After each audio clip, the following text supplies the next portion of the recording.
together, you can create a brand new drug. Well, you can do the same thing, create a brand new organism.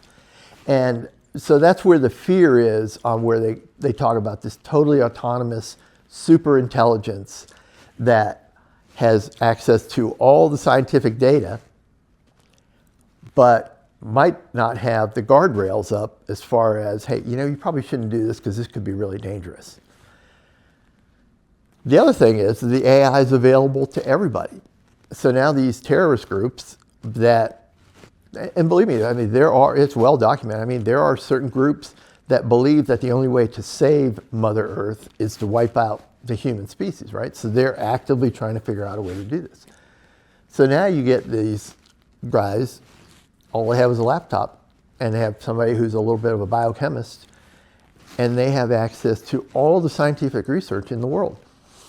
And so that's where a lot of, if you follow this stuff, they talk about trying to slow down the process of AI development. But because there's so much money involved, those guys take the guardrails off. It's whoever gets to the super AI first is king of the world, really. Well, unfortunately, they're starting to notice that AI agents can actually lie, so they can be deceitful to the programmers and give them the answer that they think the programmer wants. So they have a way of being deceitful. But they've also developed defensive postures where you think, well, we'll just turn the switch off, right? Well, they've already thought that out, and they've disseminated parts of their being outside. So it's gotten to the point where you can't really turn it off if you don't want to. So is it a terrorist group that gets a hold of this information and builds their own smallpox? Or is it the AI who says, you know what? The thing that's wrong with this planet is the human species, and we're going to get rid of it. And there's all sorts of papers that have been done on this and scenarios. And it's not science fiction anymore. It's science fact. And so that's where we come in and say, okay, there's always a lot of discussion. Was COVID naturally occurring? Was it man-made? I got my own opinions on that. But the bottom line is, it could have been the perfect wake-up call for all of us. Hey, we showed that we really need backup supply channels, hospitals. Hell, they're so used to ordering from Medline, wherever. They never realized that most of it comes from China. Well, China's shut down. So we saw all the weaknesses in our system, but have we fixed any of it? Add on top of that all the discord that's going on politically and how all that stuff was politicized. I'm not sure that we really learned the lesson that we needed to learn. And again, I'm not trying to throw politics into this at all. I'm just trying, I actually went in and said, to AI, I said, how have recent governmental actions either increased the chance or decreased the chance or whatever? And this is what it spit out to me. Basically, we're kind of gutting, and it's not just this current administration. I mean, public health, if you've been involved in it, public health has been so underfunded for so long. But now we're literally going in there and kind of stripping out whatever's remaining. So we're taking out certain offices that their sole responsibility was to keep a watch out for this stuff and notify people. Lessons learned on previous stuff, that's gone. All the staffing contractions, and you see what happened at CDC and HHS and all the rest of that stuff. But what's really affecting all of our businesses, and it's going to affect the hospital too, is a lot of these funding cuts that a lot of it, and Patrick will tell you, a lot of our aeroclave equipment was bought from cities and counties through matching grants, through preparedness grants. There's all these grants that are constantly out there. All that stuff's been stripped away. In Florida, we even have something worse. They're talking about eliminating property taxes, which sounds like a good deal, but that's where the vast majority of cities get their operating income from. So where we live, a little town called Winter Park, if that happens, they've already said, well, we can't pay the fire department, we can't pay the police department, so we're not really sure. But there are these populist movements out there that are going to push this through without really thinking about what the consequences are. And so they can't pay salaries. How are they going to buy aeroclave equipment or masks or whatever? So,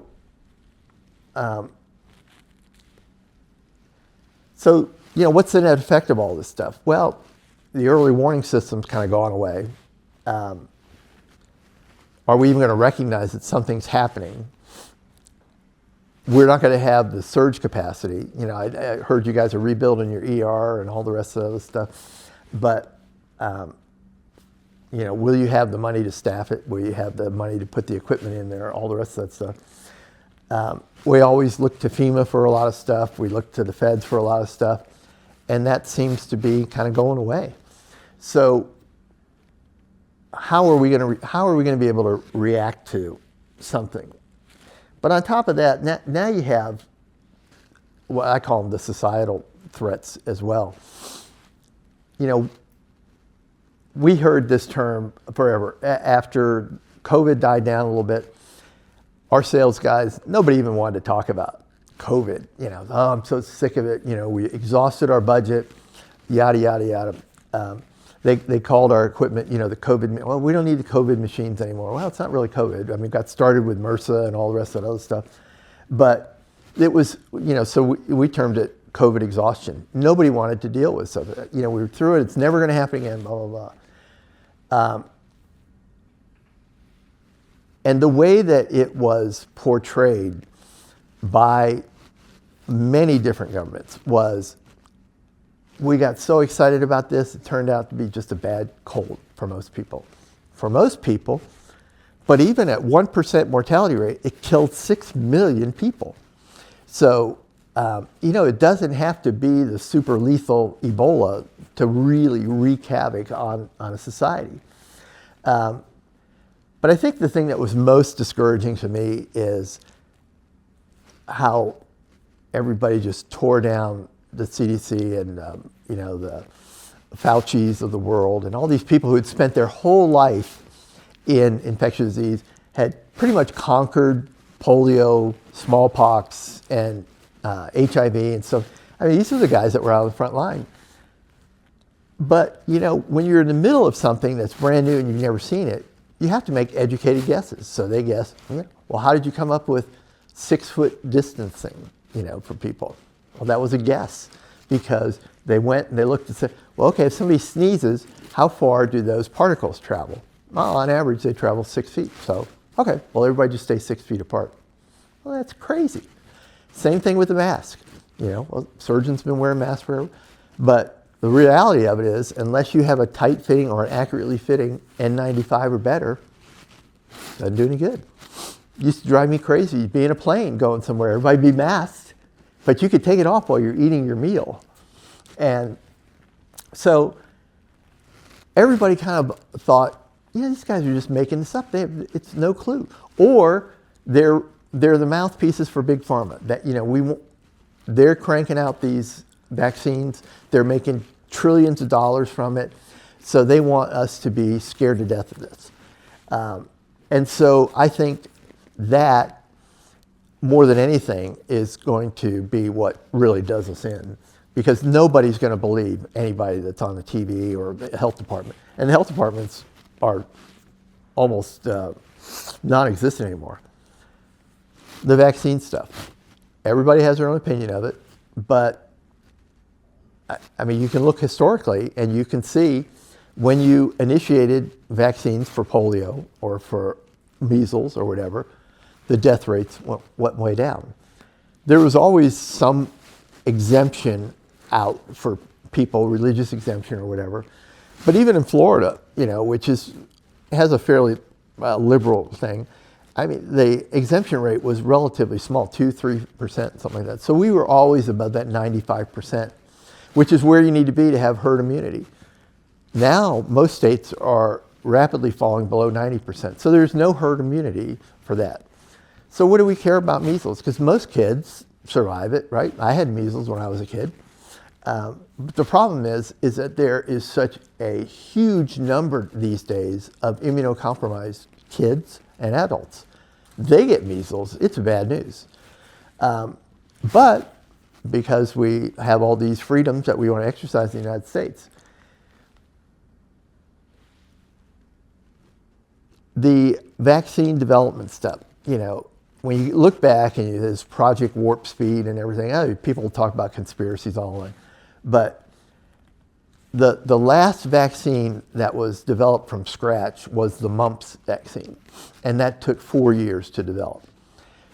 I mean, we came up with the COVID vaccine in, 327 days or something like that. I mean, it's crazy. And then because they had a new way of generating the volumes that they did using mRNA technology instead of growing it on chicken eggs, we were able to mass produce it. Well, they've stopped all our mRNA research. They've shut it all down. And then, the lessons that, in hindsight, that we can say did not absolutely work, like total lockdowns. They really weren't effective. Lockdowns are effective if done on a local level. Like if you guys start seeing a spike in the Anchorage area, you lock down part of the city or all of the city, but you don't lock down all of Alaska.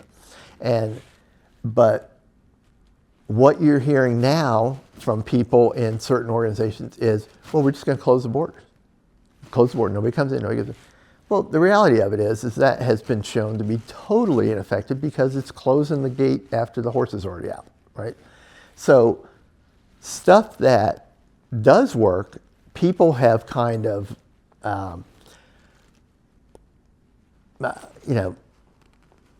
it's a conspiracy or whatever. Stuff that doesn't work, that's what's being pushed.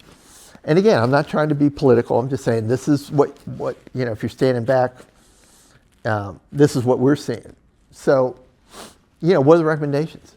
Well, if you read these papers or read that book that I'll show you, I mean, these are kind of the standard recommendation. Build better vaccines. Universal flu vaccine, and they were pretty close to that. That got shut down. Multiple manufacturing platforms, and by that I mean this is where you do the mRNA, you do the other stuff, you do the cell cultures, they want everybody to go back to chicken eggs. That takes an incredibly long time to generate enough vaccine if you're using chicken eggs. Global surveillance. Well, we've now isolated ourselves. We're not really communicating with it. We're no longer a member of WHO.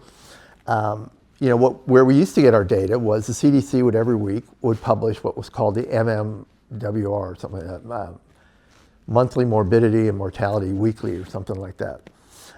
And that was basically collecting data from all over the world, and every week the CDC would put this out. And so it was a pretty good indicator of what was rising.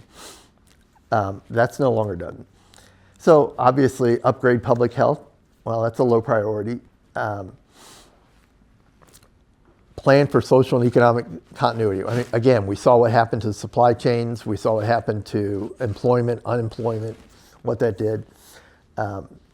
And the decision paths, what that was is people, they'd never been exposed to this before. They were trying to make the best decisions they could, but they got influence from too many other people. But if you had these decision paths made beforehand, and you could say, if this happens, go here, if this happens, go there. But that's no longer acceptable, apparently, at least at a federal level. Hopefully hospitals and local communities are still doing that. And then strengthen international cooperation and make sure that everybody who gets the vaccine gets it. I have a pretty low confidence level that that's going to happen. So, the question is, are we going to learn from this experience, or are we going to are we going to make it worse? Are we going to amplify the mistakes that we made? I think that's the direction that we're headed. And will we have the necessary data? It starts somewhere, and somebody, whether it's some family practice guy who hadn't seen a case of X in the last 40 years, sees somebody in his office, there's a mechanism in place for him to notify the right people, which starts that flag going to the flagpole. And then that data was centralized. And then people who were watching for this stuff said, hey, okay, let's keep a closer eye on that. And you saw that with Ebola and monkeypox and stuff. So, we know that it starts over in Africa because that's where it always starts. And we know, we have a pretty good idea of how to affect that change. But if you're not sharing that data, or if you don't believe that data is real, or people are trying to spoof you, then you're going to be way behind the 8 ball. So when people ask me, what do you need to do? I said, well, it's almost, you have to kind of fend for yourself. I mean, you have to be your own best advocate. And when I say your own, I mean, you have to be thinking about your hospital and not really too concerned what every other hospital is doing. Because ultimately, there's not going to be a cavalry that comes. And I think what's happening with the whole illusion, I call it the illusion, is a perfect example of that. Before, FEMA would have flooded the place with money, people, trailers, all the rest of the stuff. And that's just not going to be there. So when I say you have to be your own advocate, I think if I was in your position, I'd be saying, okay, I'm going to look at this like nobody is going to come to my aid for the first 90 days. And can I handle that?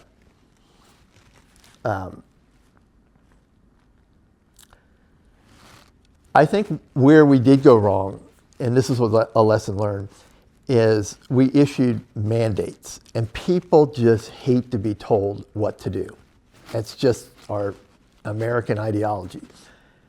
They do respond fairly well to being educated and saying, hey, this is why we would like you to do this. This is what happens. And you give them the reasons. And most people, not all of them, but most people will make a reasonable choice if given all the correct information.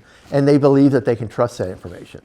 So things that you can do now is start educating your community about what we do when something happens. And you saw the measles, could be one case, could be 1,000 cases. So when's the next one going to happen? Well, there's all sorts of modeling going on. And there are estimates that say there's a 2% chance a year, which, okay, so over 5 years, that means you got a 1 in 10 chance that it's going to happen in the next 5 years, up to 47% chance that there's going to be another global significant pandemic within the next 5 years. My personal feeling is, I think it's not going to be 5 years. I think it's going to be closer. And I think it's going to be because of AI and synthetic biology. And I think it's going to be something that will be way, way, way worse than COVID. Even if you just made it a 10% mortality rate, now you're killing off 60, 100 million people. And you saw what it did to the global economy and everything else like that with just a 1%. So I think the people that follow this stuff that have made a lifetime of doing this, and I'm not one. I'm a physician, but I'm not an infectious disease expert. But it's a pretty universal, from what I can read in that literature, I would say the vast, vast majority of these guys feel like the next one is going to be way worse than COVID. And it's not going to be another 25 years or 50 years. It's probably going to be in the next 5 to 7 years. So in a way, that's almost kind of good because it's fresh in our mind what happened to COVID and what went wrong and what. But I would encourage you and everybody in your positions like that is, try and look back on the lessons learned and just remember you're probably going to be on your own. It's probably going to be you and your hospital in Anchorage against the world. And there's no cavalry coming. So the next question I always get is, okay, well, where would you spend your money? If it was me, I'd buy as many PAPR units as I could afford. You know what those are, right? So, the surgical mask, if it's something that's really highly infectious stuff, it's going to stop some of it, but it's not. But if nothing else, if everyone in the emergency department, if you had enough PAPR units for everybody in your emergency department, you'd at least stand a fighting chance. So, and they're cheap. They're $1,600 a piece. But they're the things that will give you the respiratory protection that you need. So, for your care team that's taking care of those that are coming in right. infected. Yeah. But when you look at how it impacted healthcare workers and the disproportionate number of victims that were healthcare workers, it boggled my mind. I walked in an ER once in the middle of it all, and half the people had the mask down here, below their nose. That was a surgical mask, and it probably wasn't as good as an N95, but what good at all does it do there? So we actually, I was the medical, I think I told you I was EMS medical director for most of my career. So why did I leave that? Well, my area of coverage, there was 7 municipalities plus 7 individual cities plus a large county. And we all were on this council together. And I had been their medical director for 16 years at the time, I think. So saw all these guys grow up, and we had a great working relationship. And so they asked me one day, they said, we would like you to prepare a presentation about what the greatest existential threat to our department is going to be in the next 10 years. And I said, okay. So a month later, I came back, and they all sat in the room, and they were thinking, okay, well, it's some terrorism or dirty bomb or this or whatever. And I said, no. The biggest threat is an airborne illness to your guys. And because part of the universal precaution, nothing about saying you wear a mask, right? So they said, well, how can you prove that? And I said, okay, well, we'll do an experiment. So we took one of our departments, and of course we have all their data as far as sick time and all the rest of those stuff.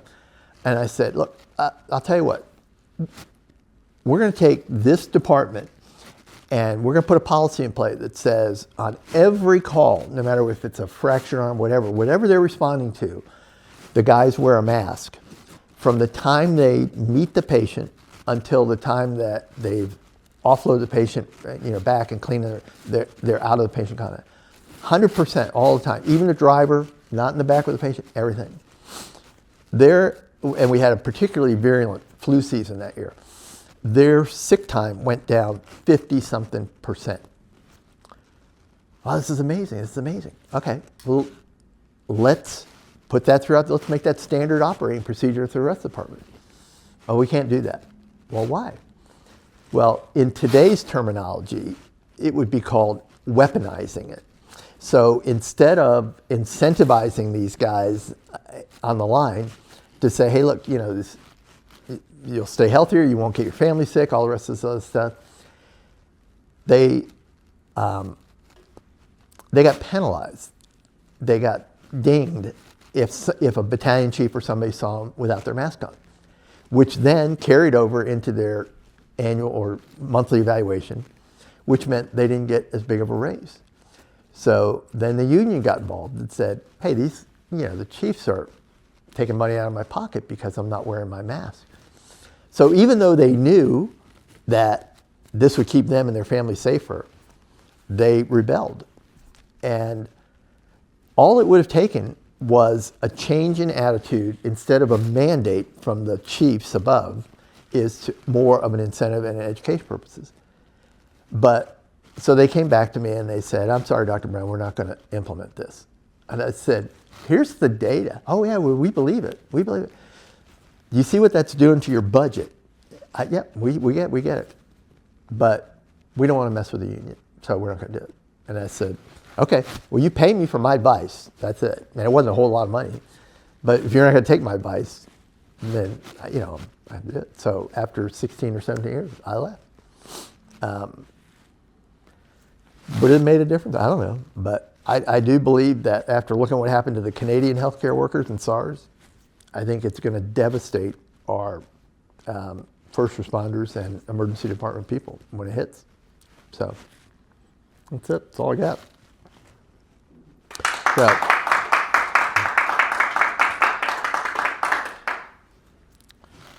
So, and what I try and do when I talk to groups is I don't try and scare them, okay? I mean, I probably went a little heavier with you just because I know that you're not going to be alarmed by that. But so I try not to scare people, what I try and do is say, there's this happening and this happening and this happening, and most people aren't putting the pieces together because they're so busy with their life. And so I would try and structure it in a way that says, hey, let's see how AI is going to affect our hospital, right? And I would try and weave those pieces together to say, well, here's the good thing. It might catch some errors in orders or medications, and certainly they're going to come up with new drugs, right, from all this stuff. But here's a part that maybe you're not thinking about that could directly impact us in our department. And it's something that if we're aware of it, prepare for it and react to it. So I try and tie it into what's going on in current event type stuff. So they can say, well, geez, it's not just, AI is just not about the stock market.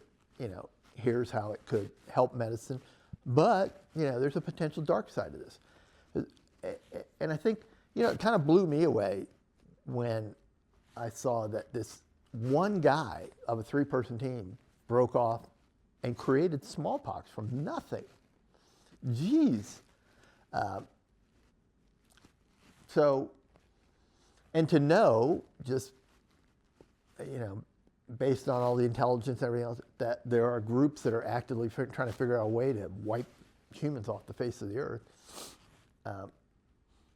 it's getting a hell of a lot easier to do that. So, you don't want to scare people and say, you don't want to be the portrayer of doom and gloom, but I think people need to realize that we're at a, that buzzword inflection point where since the guardrails have been taken off AI development, it's only a matter of time before the evil stuff comes along with the good stuff. And it's happening way quicker than anybody thought it was going to be. So, but when you mix those two things, synthetic biology and, geez, you kidding me? You recreated the Spanish flu vaccine? Why the hell would you do that? Why would you recreate smallpox or whatever? So all this work used to be done under these BLS, 3 and 4 labs, and very, very secure, but not anymore. Being done in garages, and whether it's intentional or unintentional, bad stuff happens. So I always tell I tell people, well, how would I know that this happened? I said, well, let me give you an example. I said, there hasn't been a reported case of smallpox in the world for 20 years or whatever, I don't know, but a long time. I said, if you see on the news that there is a confirmed case of smallpox anywhere in the world, that's the signal. Because if there's one case of smallpox, there's going to be 100,000 cases in the next 10 days. And then boom, it happens. So there are triggers, there are things that you can watch for. And as the emergency management guy, that's what you should be looking for. Is there some really odd disease that's kicking up? And monkeypox is one to keep a close eye on because now there's multiple variants of that, but one is more infectious and more deadly. And it used to be associated only with travel to Africa, but now there's a number of cases in the U.S., actually on the West Coast, I believe they are here, that these people have no history of African travel. They have no history of contact with anybody with African. So you have all these things that are starting to crop up, but so that's why I said, look globally, but think and act and plan locally. And you should be the first one to shoot the flare. That's your job. And, I think everybody's always worried about, well, what if I overreact or whatever? But I think that's where you build that trust level with your managers and you say, I wouldn't get on the PA system and say, hey, prepare for incoming cases of smallpox. But I think as you build that rapport with your managers and you say, hey, this is something that we need to keep our eye on, but you need to plan on being totally self-sufficient for at least 90 days because cavalry's not coming. So you just got to know what to look for. Do you think the next outbreak is likely to be something completely new and novel, or do you think it's going to be similar to like what I think previously? I think it's if it occurs naturally, I think it's going to be the bird flu, the highly pathogenic avian influenza. So if it's a naturally occurring thing, I think it's going to be avian influenza. If it's man-made, it's going to be a variant of COVID. I mean, COVID, you know, there's all these little mutations that are happening. And so like you had the original one, they had the Omicron, well, Omicron made everybody sick. But when you look at it, it's really just a couple of amino acids that are different on that spike protein. And that's all it takes. So, but, you know, so was COVID naturally occurring or man-made? I don't know, but if it was naturally occurring, it's the luckiest thing in the world. It's the perfect virus. I mean, it survives in warm temperatures, it defeats immunity, vaccines, everything, constantly altering itself to survive. That's what I think it's going to be. Now, did that cheer everybody up? Yeah. Cash out your 401k.